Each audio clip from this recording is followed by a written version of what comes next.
There's really a lot of bad financial advice that's out there, and it sucks because it's coming from financial YouTubers and the finance guru. All over TikTok, Instagram, and YouTube, you're seeing people give advice that's quite questionable. And a lot of these influencers, what they're doing is they're sponsoring some of these companies, and later on, they're not that great. Think of FTX. FTX was getting pushed by so many YouTubers and financial gurus, and now, unfortunately, they lost all their money. Even now, with the current Yoda bank situation, there is still people out there that is recommending for people to sign up to Yoda. All of their customers, the money is gone. I've never seen or heard anything like that before. And to be quite honest with you, it's really horrible. Ramit, he agrees with me. He did a video and he did not hold back. He went after all the financial gurus and explained exactly why the financial advice they're giving is horrible and it's a big mistake and how much money it can actually cost you. But before I get there, guys, please take the time to hit the like, leave a comment, and subscribe. I'm trying to get to 1,000 subscribers, and with your help, I will certainly get there. Now, let's get straight to this video. You really need to be careful who you learn money from. If you click the wrong video, you might end up spending the next 30 years of your life hearing from financial experts who tell you the only way to get rich is to eat rice and beans and use a vacuum cleaner to find nickels in your couch every Sunday. And for the next 7 years, you got to collect that lint from your dryer, all so that you can make a beautiful baby blanket. I don't know about you, but that's not the kind of life I want to lead. Well, it's obvious who he's going after. It looks like he's going right after Dave Ramsey right now, which is kind of funny because he's the one that always says the rice and beans. And I chuckle every time he says, all you gotta do is eat rice and beans when the struggle. I'm Cuban. That's all we eat. I love me some rice and Cuban beans. I love it. So to me, that's not torture. That's pleasure. I get where Ramit is going with this. It seems like he's having this big problem with people telling you to skimp throughout your life, because I know a little bit about Ramit. I kind of watch a lot of his stuff, and the things that he discusses is to live a rich life, which is you should do all the things you want to do now, but to do it responsibly. He's not saying just start using all your credit card and building up credit card debt and then just balling out. No, what he's saying is put all your time and effort into things that you like in life, as long as you're handling the savings and investing, everything else in your life, and you're keeping your debt under control. That's his big thing. So the fact of Dave Ramsey, how he says, you know, start selling everything and to your kids and your dog think they're next. I could see where he's going with this. So in this video, I'm going to flag some of the bad money advice that you should be aware of. And yes, I'm going to name names and specific bad advice to look out for. Starting with bad money advice that you should watch out for. Now, popular financial personality Dave Ramsey recently casually told people that they can safely withdraw 8% of their portfolio every year during retirement. Okay, I remember when this came out, and to me, it was like, whoa. Like, whoa. It initially started because George Cameron came out and he did a video, and he was stating the 4% safe withdrawal rate. If you guys are not familiar with that, let me kind of break it down real quick. All this is saying is you could withdraw 4% of your portfolio throughout the year, and the opportunity of it to run out is extremely low. Okay, if you take 4%, which is extremely safe, you can even take less than that. If you take 4%, you're good. Dave, on the other hand, said 8. When George Cameron did a video saying 4, he went off. Someone called the radio show and they snitched and they said, yeah, you know, I was hearing George Cameron, and George Cameron said to take 4%, and Dave just lost his He was like, wait, what? I need to talk to him. I don't preach that. He was really upset. But 8% seems like a lot. The chances of you running out of your money is extremely high. Now, first of all, they say the average return in the market is 10%. So you're going to eat 8% of that every year? That is such a risk. And it's not always going to be quote unquote 10%. It's going to be up and down. On average, it's 10%. So for Dave Ramsey to be as conservative as he is, to tell people to take 8%, it's absurd. 8% means that you will run out of money before you die 60% of the time. This is well understood math. The 4% rule means you can safely withdraw 4% of your portfolio every year, and you will not run out of money before 30 years. It's a generally very good rule. You can vary it at 3.8, 3.5, 4.2. But 8%? That's freaking insane. That's like me telling you, hey man, yeah, you could totally drive your Toyota Corolla 195 miles down the freeway. It's totally cool. No problem at all. What the hell? That's nuts if you understand the math. Now, how Dave can have a national platform and go out and tell retirees that they can take 8% of their portfolio out is mind-blowing. That is very true, and I do agree on that. But I listen to Dave Ramsey as well, okay? I used to listen to him a lot back in days when I was trying to get myself out of debt. But I recognize two things about Dave. Number one, he's really stubborn, okay? And he has a right to. Now, why do you think I say he has a right to? Because it's his own show. I could choose to either listen to it or not. So he does not like being challenged. Dave has been stuck in his ways since the 1990s, okay, guys? He is not going to change that. He's going to be who he is. From the time he got into a microphone, he preached the same thing and never, ever changed. Ever. $1,000 emergency fund 1990, $1,000 emergency fund in 2024. He is not going to change. And the second thing is, Dave does not mess around with math. He does not like when you try to, make a finance problem all about math. That's his thing. So just say, hey, 4% because of this percent, whatever. No, he doesn't do that. But what blows my mind though, really what truly blows my mind is that 8% thing. If you would ask me, if you would have told me that Dave said 8% and I really didn't hear it on the radio, I will think you misunderstood him. But no, that is not what he meant. He is saying you withdraw 8% from your portfolio every year. And he, to this day, has not even come back and say why it's wrong or why he feels it's right. He's just saying it's right, everyone else is stupid. And if you know him, that's usually what he says every single time.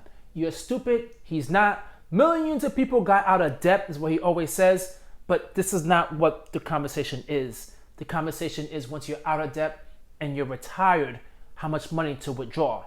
That's where Dave sometimes, I don't know. I really wouldn't take a lot of his financial advice during the retirement age. I wouldn't. Now, another absurd piece of advice that Dave tells people is that you should keep your housing costs below 28% of gross income while at the same time paying for a 15-year mortgage. Now, that's pretty conservative advice. I don't mind being conservative with your money. The problem is that might have worked in 1975. It does not work now. Housing prices have exploded. The housing prices have exploded. And I heard him say that so many times, which is don't go above 28% of your monthly income on mortgage or rent. And to get a 15-year mortgage. Is it impossible? No. Would it take you an extremely long time to hit that? Yes. Now, of course, this all depends about how much money you make. It really does. All this is just this is all hypothetical things. But a majority of society cannot save $500, right? Like 50% of society cannot save $500. Can you imagine 1,000? Or can you imagine even more than that? The likelihood is not high. So telling people 28% is good. It's a good goal to have, but it's not realistic. And a lot of people listen to his show and they take his words like it's the Bible. But I do understand why he says it. He doesn't want you to be house poor, but it needs to be adjusted. Everyone's situation is not the same. Now, let's talk about Kevin O'Leary. You've seen him on Shark Tank. He gives a lot of advice to people in the press, talking about you shouldn't spend that much on weddings. Oh, I would never buy coffee outside. I'm a humble guy.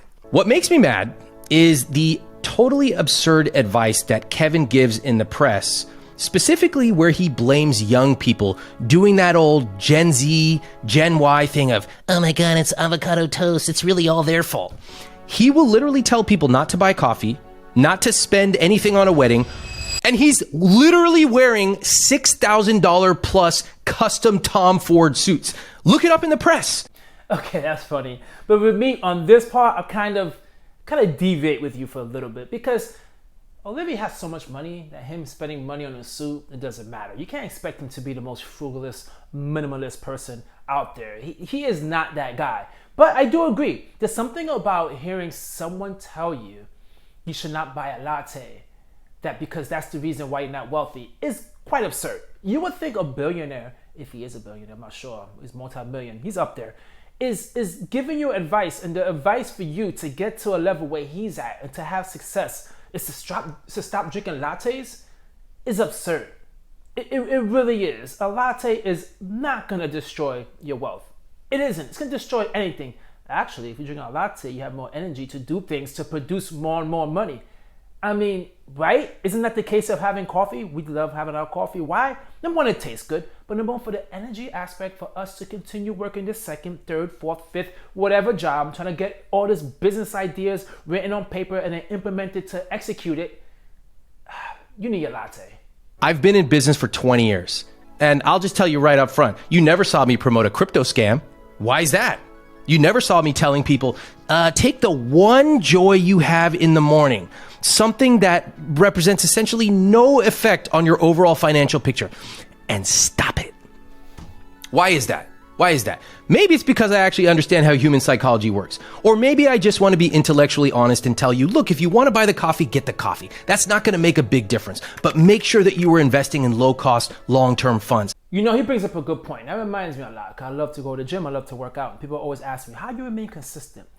The thing is, I choose the minimalist amount of pain, if that's even a word, minimalist, the minimum amount of pain in order to allow me to continue going. For example, some people you might see Men's Health, they say they go to the gym 7 days a week, 6 days a week. I mean, Michael B. Jordan, you know, everybody wants to be like him. He goes 5 days a week, but he goes twice a day. So many people have all these crazy regimens, but if you notice, guys, they're doing that for a movie shoot. That's it. If you want to do it for longevity, you don't need to go to the gym 5 days a week. You go 3 days a week. Because if you go 3 days a week for 4, 5, 6, 8, 10, 12 years for your whole life, because this is a change in your lifestyle, that's going to work. So cutting back on a latte is like, come on, guys, why are you going to put yourself through so much pain when you try to build wealth? It really isn't necessary. Do the small things that it might not be the best thing to do, but it allows you to keep on going. It gives you the fuel to continue going to get to the goal, to where you want to go. Now I want to jump on something that he said real quick, because he mentioned, you know, he never endorsed like the FTXs and anything like that. And there's a big controversy going on right now, which is with Yoda Bank, and prior as well as with FTX. And that had me very scared about the things that when I get to the point where I get more subscribers and I get sponsorships, who I sponsor. So many of these financial people, right? I mean, Stephan, there's a whole bunch of people out there who are sponsoring Yoda Bank and FTX are getting burned. And they are losing all of the money. Well, customers are losing all the money because the subscribers are hearing what they're saying and they're taking the recommendation as something that they should invest in. And Yoda Bank, all the customers, which I've never seen before, all the money is gone. All their money is gone. FTX as well. And I feel bad for some of these financial influencers because it's not their fault, okay? In the sense of they're not responsible for FTX or for Yoda Bank for the things that happen, but they are being irresponsible, okay? You do not need to tell people, hey, FTX, go ahead. Hey, Yoda, go ahead.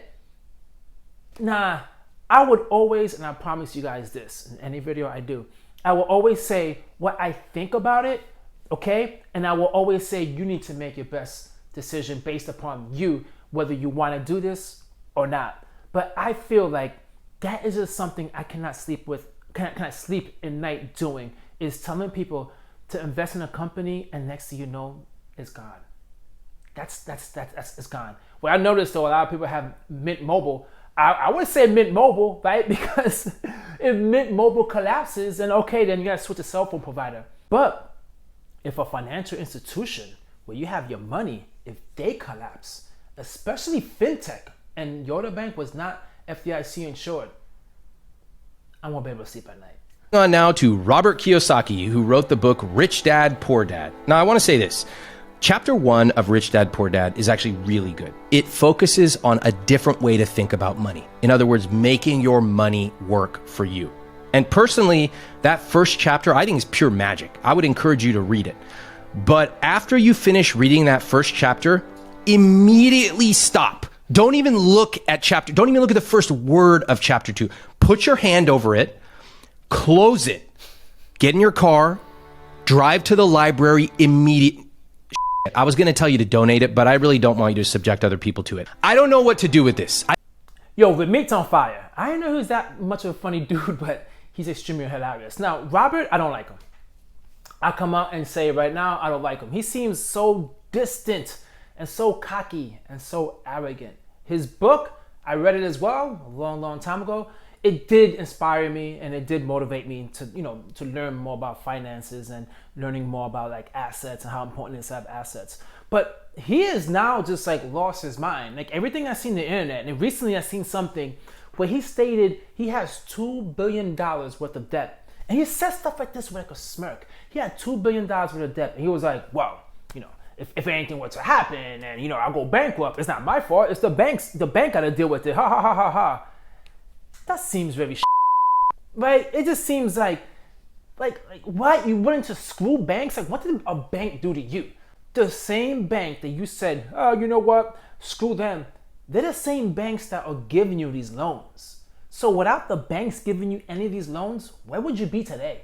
I'm not kidding when I tell you that Robert Kiyosaki literally said that the best investment is cans of tuna fish. I'm not joking. He actually said that. According to Robert, you got to buy tuna because this is the end of the world. And remember, I invested all my money in tuna. And yeah, I have this small little problem of mercury poisoning. But besides that, I'm going to make a killing on this.